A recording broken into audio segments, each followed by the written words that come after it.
ലോക ഭൂപടത്തിൽ പാകിസ്ഥാന്റെ സ്ഥാനം ഒന്ന് പരിശോധിച്ചാൽ ആ ഒരു രാജ്യം നേരിടുന്ന ഏറ്റവും വലിയ ജിയോ പൊളിറ്റിക്കൽ തലവേദന എന്താണ് എന്ന് നമുക്ക് എളുപ്പത്തിൽ മനസ്സിലാകും. കിഴക്ക് ഇന്ത്യയുമായിട്ടുള്ള നിരന്തരമായ ശത്രുത, പടിഞ്ഞാറ് അഫ്ഗാനിസ്ഥാനിലെ അസ്ഥിരത. അതിനപ്പുറമായിട്ട് ഇപ്പോൾ മിഡിൽ ഈസ്റ്റിലെ രണ്ട് വമ്പൻ ശക്തികൾക്കിടയിൽ പെട്ടുപോയൊരവസ്ഥയിലാണ് ഇന്ന് പാകിസ്ഥാൻ ഉള്ളത്. ഒരു വശത്ത് സുന്നി ഇസ്ലാമിക ലോകത്തിന്റെ നേതൃത്വം അവകാശപ്പെടുന്ന സൗദി അറേബ്യ, മറുവശത്ത് ഷിയ ഭൂരിപക്ഷമുള്ള ശക്തമായ സൈനിക ശേഷിയുള്ള ഇറാൻ. ഈ രണ്ട് രാജ്യങ്ങളിൽ ഒന്നിനെ തിരഞ്ഞെടുക്കുക എന്നത് പാകിസ്ഥാനെ സംബന്ധിച്ചിടത്തോളം ഇമ്പോസിബിൾ ആയിട്ടുള്ള ഒരു കാര്യമാണ്. പരസ്പരം ശത്രുതയിൽ കഴിയുന്ന ഈ രണ്ട് രാജ്യങ്ങളുമായും ഒരേ സമയം സൗഹൃദം നിലനിർത്താൻ ശ്രമിക്കുന്നത് പലപ്പോഴും പാകിസ്ഥാന്റെ ഇരട്ടത്താപ്പായിട്ടും വഞ്ചനയായിട്ടും ഒക്കെ അന്താരാഷ്ട്ര സമൂഹം വിലയിരുത്താറുണ്ട്. എന്നാൽ സൂക്ഷ്മമായി പരിശോധിച്ചാൽ ഇത് കേവലം ഒരു ഡിപ്ലോമാറ്റിക് സ്ട്രാറ്റജി മാത്രമല്ല, മറിച്ച് പാകിസ്ഥാൻ എന്ന രാജ്യത്തിന്റെ നിലനിൽപ്പിന് തന്നെ അത്യന്താപേക്ഷിതമായ ഒരു അതിജീവന മാർഗമാണ്. സൗദിയെ പിണക്കിയാൽ പാകിസ്ഥാൻ പട്ടിണിയിലാകും, ഇറാനെ പിണക്കിയാൽ പാകിസ്ഥാൻ കത്തിയേറിയും. എന്താണ് ഈ സങ്കീർണമായ വടംവലി? നമുക്ക് വിശദമായിട്ട് പരിശോധിക്കാം.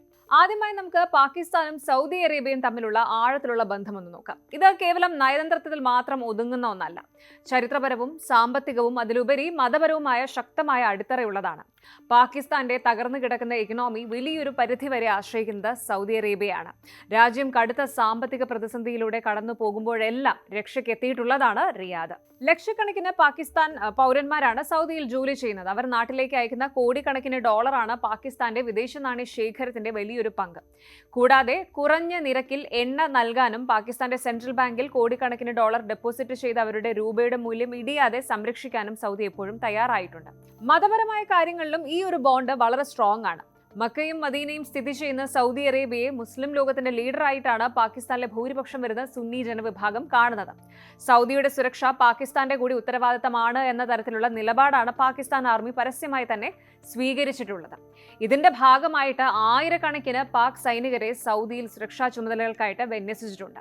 ഇത്രയധികം സഹായങ്ങൾ നൽകുന്നത് കൊണ്ട് തന്നെ മിഡിൽ ഈസ്റ്റിലെ തങ്ങളുടെ രാഷ്ട്രീയ താൽപര്യങ്ങളിൽ പാകിസ്ഥാൻ എക്കാലവും തങ്ങൾക്കൊപ്പം നിൽക്കണമെന്ന് സൗദി ആഗ്രഹിക്കുന്നു.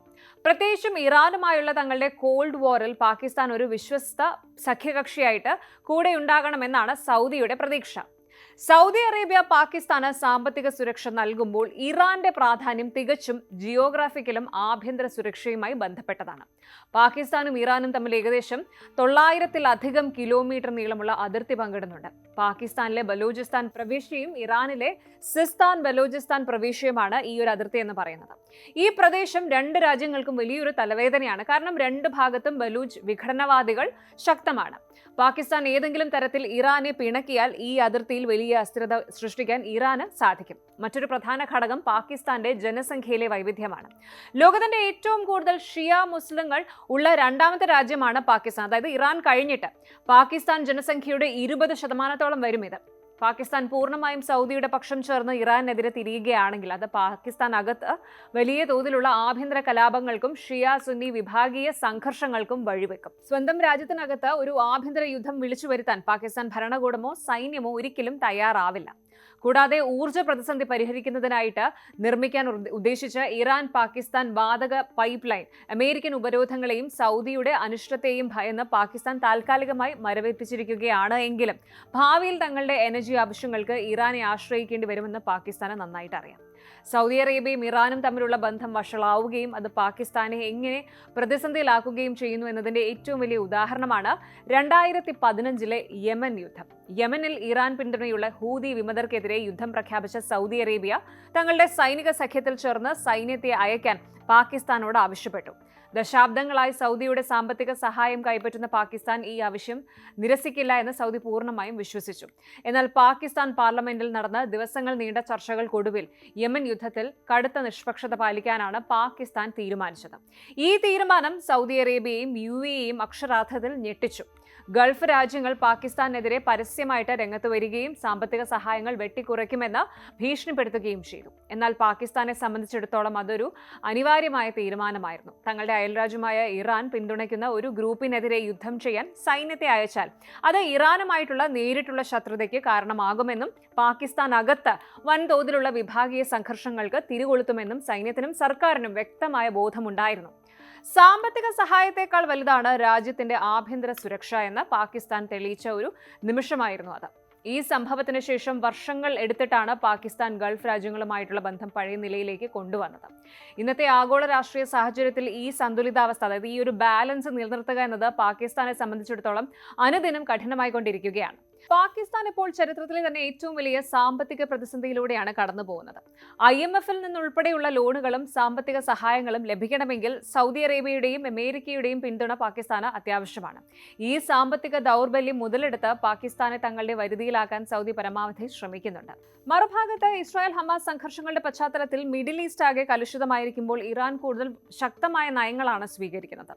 മുൻപ് പാകിസ്ഥാൻ അതിർത്തിക്കുള്ളിൽ കയറി ഇറാൻ നടത്തിയ വ്യോമാക്രമണങ്ങളും അതിന് പാകിസ്ഥാൻ നൽകിയ മിസൈൽ തിരിച്ചടിയും ഈ അതിർത്തി എത്രത്തോളം സ്ഫോടനാത്മകമാണ് എന്ന് തെളിയിച്ചതാണ്. രണ്ട് രാജ്യങ്ങളും പാകിസ്ഥാന് മേൽ വലിയ തോതിൽ പ്രഷർ ചെലുത്തുന്നുണ്ട്. ഒരു വശത്ത് രാജ്യത്തിന്റെ സമ്പദ് വ്യവസ്ഥ തകരാതെ പിടിച്ചു നിർത്താൻ റിയാദിൽ നിന്നുള്ള പണം വേണം. മറുവശത്ത് ഇന്ത്യയുമായുള്ള അതിർത്തിയിൽ എപ്പോഴും യുദ്ധസമാനമായ സാഹചര്യം നിലനിൽക്കുമ്പോൾ പടിഞ്ഞാറൻ അതിർത്തിയിൽ ഇറാനുമായി മറ്റൊരു യുദ്ധമുഖം തുറക്കുന്നത് പാകിസ്ഥാൻ സൈന്യത്തിന് ചിന്തിക്കാൻ പോലും കഴിയില്ല. അതുകൊണ്ട് തന്നെ ഇസ്ലാമാബാദിലെ നയതന്ത്രജ്ഞർ എപ്പോഴും ഒരു കയർപാലത്തിലൂടെയാണ്, ഒരു ടൈറ്റ് റോപ്പിലൂടെ നടക്കുകയാണെന്ന് പറയണം. ഒരു ചെറിയ പിഴവ് പോലും രാജ്യത്തെ പൂർണ്ണമായ സാമ്പത്തിക തകർച്ചയിലോ അല്ലെങ്കിൽ വലിയൊരു ആഭ്യന്തര യുദ്ധത്തിലേക്കോ കൊണ്ടെത്തിക്കാം. പാകിസ്ഥാൻ ഒരേ സമയം രണ്ട് വള്ളത്തിൽ കാലുവെക്കുന്നുവെന്നും വിശ്വസിക്കാൻ കൊള്ളാത്ത സഖ്യകക്ഷിയാണെന്നുമുള്ള വിമർശനങ്ങൾ ഇന്റർനാഷണൽ ലെവലിൽ ശക്തമാണ്. അമേരിക്കയും സൗദി അടക്കമുള്ള രാജ്യങ്ങൾ പലപ്പോഴും പാകിസ്ഥാന്റെ ഈ നിലപാടിനെ കുറ്റപ്പെടുത്തിയിട്ടുണ്ട്. എന്നാൽ പാകിസ്ഥാന്റെ ഭൂമിശാസ്ത്രപരവും ജനസംഖ്യാപരവും സാമ്പത്തികവുമായ യാഥാർത്ഥ്യങ്ങൾ മനസ്സിലാക്കുമ്പോൾ ഈ നയം ഒരു വഞ്ചനയല്ല, മറിച്ച് ജീവൻ നിലനിർത്താനുള്ള ഒരു രാജ്യത്തിന്റെ അവസാനത്തെ പോരാട്ടമാണ് എന്ന് വ്യക്തമാകും. മധ്യപൂർവ്വ ഏഷ്യയിലെ സംഘർഷങ്ങൾ വർദ്ധിക്കുന്തോറും പാകിസ്ഥാന്റെ ഈ വടംവലി കൂടുതൽ ദുഷ്കരമാവുകയാണ്.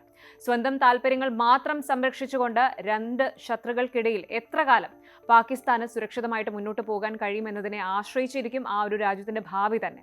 ഭൗമരാഷ്ട്രീയത്തിന്റെ ഈ സങ്കീർണമായ ചതുരംഗ കളിയിൽ പാകിസ്ഥാന് മുന്നിലുള്ളത് ചോയ്സുകളല്ല, മറിച്ച് അതിജീവനത്തിനായിട്ടുള്ള ഒത്തുതീർപ്പുകൾ മാത്രമാണ്.